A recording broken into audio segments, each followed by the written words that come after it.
انسان دوستوں، السلام علیکم۔ اللہ کے نام کے ساتھ جس کی رحمت پرجوش اور شفقت رحیمی ابدی ہے۔ 30 مئی 2025 کا جنگ اخبار زیر مطالعہ تھا، اور اس میں جناب الطاف حسن قریشی پرانے جرنلسٹ ہیں، مانے ہوئے جرنلسٹ ہیں، ان کا ایک مضمون زیر مطالعہ تھا۔ بر صغیر ہند میں دو قومی نظریے کی غیر معمولی سیاسی اور تاریخی حیثیت رہی ہے۔ مسلمانوں نے اس پر 8 صدیوں تک حکومت کی اور نہایت کشادہ اور نفیس تہذیب و تمدن کو فروغ دیا۔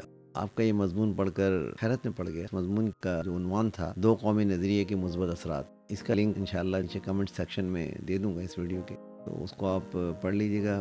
میں تو صرف اس کا اس جو دو قومی نظریے کے حوالے سے جو آپ نے اسٹیٹمنٹ دیا ہے بر صغیر ہند میں، اس کی ایک تاریخی حیثیت میں اس کو بیان کیا ہے، اور اس کو بہت قدیم معنوں میں لیا ہے۔ مسلمانوں کی یعنی آمد کے ساتھ ہی قومی نظریہ وجود میں آ گیا تھا، تو اصل میں اس کی کوئی اصل نہیں ہے۔ دو قومی نظریہ کوئی قدیم اصطلاح نہیں ہے۔ برصغیر میں انگریزوں کی آمد سے پہلے مغلوں کی حکومت تھی، اور مغلوں کی حکومت سے پہلے بھی مختلف مسلمان حکمران ہندوستان کے مختلف علاقوں پر قابض رہے ہیں، اس پر انہوں نے حکومت کی ہے، اور وہ حکومت انہوں نے طاقت کے زور پہ کی ہے۔ اور جب کوئی طاقتور ہوتا ہے تو وہ مظلوم نہیں ہوتا، وہ طاقتور ہوتا ہے۔ تو مسلمانوں نے ہندوستان پر انگریزوں کی آمد سے پہلے ہمیشہ حکومت کی ہے۔ وہ یہ نہیں کہہ سکتے کہ ہم پر جو ہندوؤں نے ظلم کیا ہے، لیکن اب دیکھیے اس حکومت کرنے کے دوران بھی ظاہر ہے بہت سے مسائل جنم لیتے ہیں۔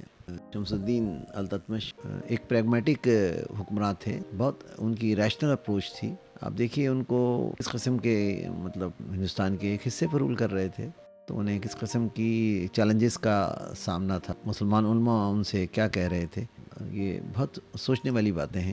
شمس الدین التتمش ایک پریگمیٹک رولر تھے۔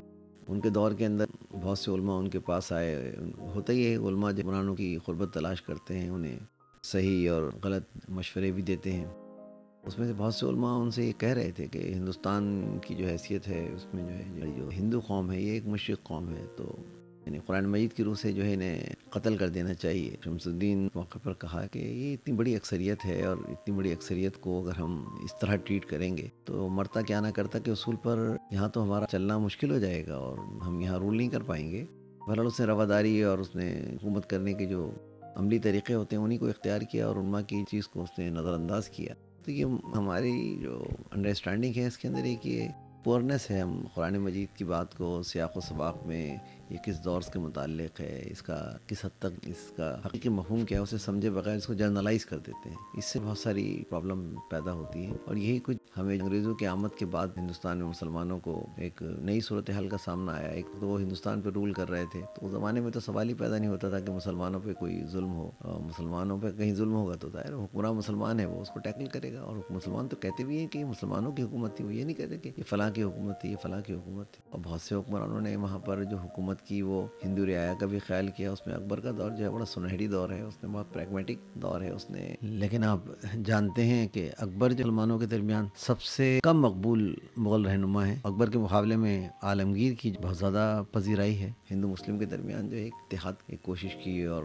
مذہبی چیزوں کو بھی وہ بہت ساری چیزوں کے کامنلٹیز کو جو کامن چیزیں تھیں ان کو ڈسکس میں لے کر آیا، اس سے بہت سی غلط فہمیاں ہی پیدا ہوئی، اور وہ اس وقت ہمارا موضوع نہیں ہے۔ تو ہندوستان کے اندر جو مسلمانوں کا جو انگریزوں کے بعد اور انگریزوں کی دور میں جو سلسلہ شروع ہوا، وہ اصل میں ان کا جدیدیت کا خوف ہے۔ مسلمان جو ہے نا ہر جدید چیز سے ہمیشہ گھبراتے ہیں۔ دیکھیں ہندوستان میں جب انگریز آئے، اپنے ساتھ جہاں فوجی طاقت کو لے کر آئے، وہاں جہاز رانی کی جو صنعت تھی وہ ماڈرن تھی، ان کی جو ہے انڈسٹری کی جو چیزیں تھی وہ ماڈرن تھی، انہوں نے جو صحافت ہندوستان میں لا کے دی وہ ماڈرن تھی، انہوں نے جو چھاپے خانے یہاں لا کے انٹروڈیوس کرائے، تمام ماڈرن چیزوں کو اگر آپ دیکھیں گے تو علاج کے طریقے جو لے کر آئے وہ تمام ماڈرن تھے۔ ان تمام چیزوں کو ہمارے ہاں ابتدائی مرحلے میں حرام قرار دیا گیا، جیسے ہمارے یہاں لاؤڈ اسپیکر حرام، انگریز کے گلاس میں پانی پینا حرام، اور انگریز کا بنایا ہوا جدید گلاس، کانچ کا گلاس، وہ بھی حرام رہا ہے ہمارے یہاں۔ یہ حرام وہ حرام کہ ایک نہ ختم ہونے والا سلسلہ۔ جدید جو چیز جدید آتی ہے، ٹی وی ہے، فلم ہے، ڈرامہ ہے، واٹ ایور، جو بھی چیز ایک نئی آتی ہے تو اس کو ہم پہلے مرحلے میں سے حرامی قرار دیتے ہیں، پھر آہستہ آہستہ جو ہے نا ہماری زندگی کا وہ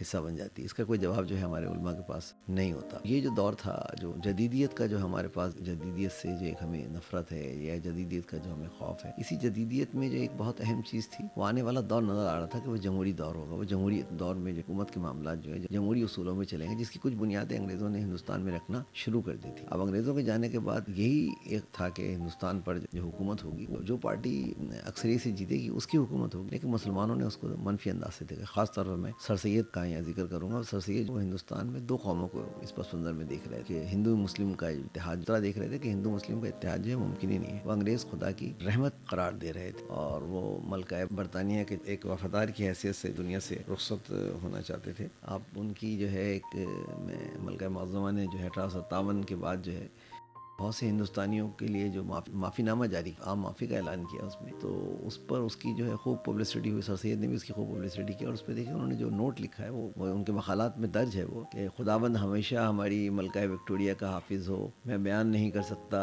خوبی اس پر رحم اشتہار کی جو ہماری ملکہ معظمہ نے جاری کیا ہے. بے شک ہماری ملکہ معظمہ کے سر پر خدا کا ہاتھ ہے. بے شک یہ رحم اشتہار الہام سے جاری ہوا, یہ رحم اشتہار الہام سے جاری ہوا ہے. یہ دیکھیں مقالات ہیں.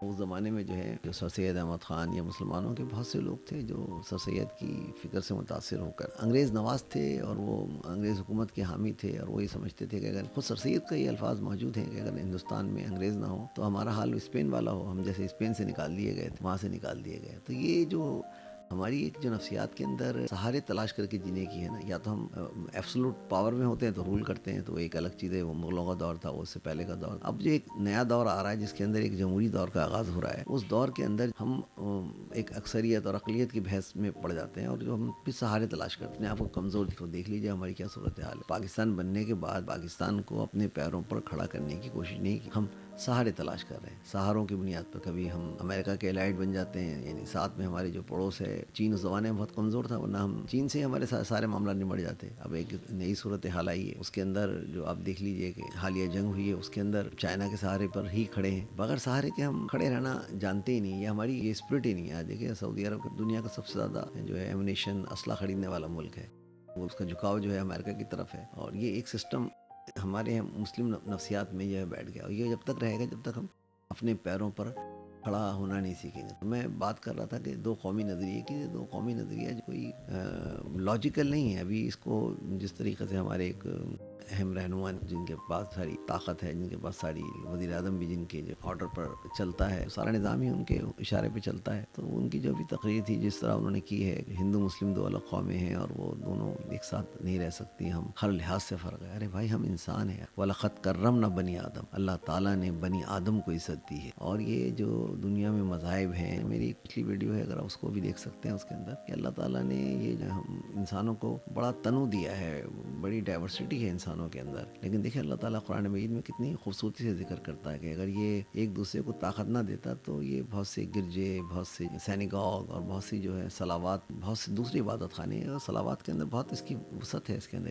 اور مندر اور تمام عبادت گاہیں آ جاتی ہیں. یہ سب ڈھا دی جاتی ہیں, اس میں کثرت سے اللہ کا ذکر کیا جاتا ہے. مسلمانوں تمہارے پاس اللہ کی آخری کتاب ہے, آپ خدا کی کتاب کو موضوع بنائیں اور لوگوں کا اپنا رشتہ بھی خدا سے مضبوط کریں, اور اس بات کی کوشش کریں کہ دنیا میں ہر انسان کا رشتہ خدا سے مضبوط. یہ آپ کی ذمہ داری ہے. دو قومی نظریے کی پرچار آپ کی ذمہ داری نہیں ہے. دو قومی نظریے کی پرچار آپ کی ذمہ داری نہیں ہے. دو قومی نظریہ ایک رد عمل تھا. یہ در حقیقت جیسا کہ میں نے بیان بھی کیا ہے اوپر کہ مسلمانوں کا خوف تھا کہ جمہوریت میں انہیں نظر انداز کیا جائے گا, جمہوریت کے نتیجے میں مسلمان اقلیت میں تبدیل ہو جائیں گے. جبکہ اگر مسلمان تھوڑی سی ہمت کر دے, تھوڑی سی سمجھ سے کام لیتے تو جمہوریت اور مشترکہ قومیت پر یقین رکھتے تو یہ تقسیم جیسا المیہ جنم نہ لیتا, اور ممکن ہے کہ مسلمانوں کی جو تہذیب جو ہندوستان میں فروغ پا رہی تھی وہ ایک ڈومینیٹ سویلائزیشن کے طور پر بھی ابھر سکتی تھی. آپ دیکھیے پنڈت جواہر لال نہرو ہندوستان کے پہلے وزیر اعظم تھے, وہ یہ کہا کرتے تھے کہ میں اپنی پیدائش کے لحاظ سے ہندو ہوں, اپنی تعلیم کے لحاظ سے جو ہے میں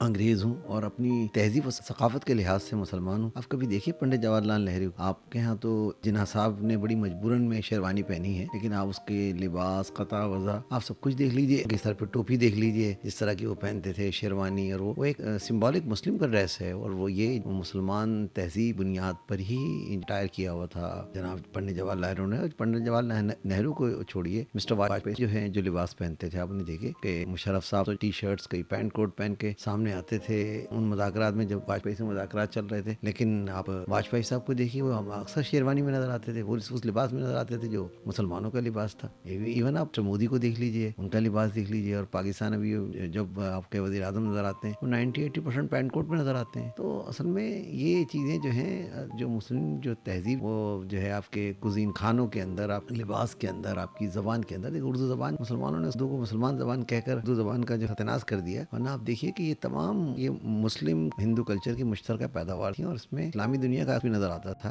اور اسلامی دنیا کا اس سے بڑھ کر نظر آ سکتا تھا اگر آپ محبت سے, رواداری سے, انسانیت کے ساتھ جمہوریت کو فروغ دیتے. تو ہو سکتا ہے کہ جمہوریت کے اندر جس طرح ہندوستان کا وزیر اعظم بھی مسلمان ہو سکتا تھا, ہندوستان کا آئین جو ہے کانسٹیٹیوشن میں وزیر اعظم بننے کی ایک مسلمان کے لیے پوری گنجائش ہے. پاکستان میں ایسی کوئی گنجائش نہیں ہے. میرا خیال ویڈیو آلریڈی جو ہے طویل ہو گئی ہے, میں اپنی بات کو ختم کرتا ہوں. ممکن ہوا تو الطاف حسین قریشی کا یہ جو مضمون ہے اس کو آپ پڑھ بھی لیجیے, اس کا میں لنک دے رہا ہوں, اور اس پہ ہو سکا تو ایک آدھ ویڈیو میں کوشش کروں گا اور بنانے کی. میں بہرحال وعدہ نہیں کرتا, لیکن فی الحال گیٹ اے ٹائم, اینڈ اگر میرا مائنڈس میں کچھ ایسی چیزیں آئیں جسے میں سمجھوں گا کہ اس کو بیان کرنا چاہیے تو کروں گا. تو بہرحال اب مجھے اجازت دیجیے, اور آپ سے درخواست ہے کہ اگر یہ آپ کو ویڈیو پسند آئے تو اسے لائک کیجیے, میرے چینل کو سبسکرائب کیجیے. اس سے مجھے جو ہے کچھ تقویت ملے گی. آپ کا ویڈیو سننے کا آپ کا بہت بہت شکریہ.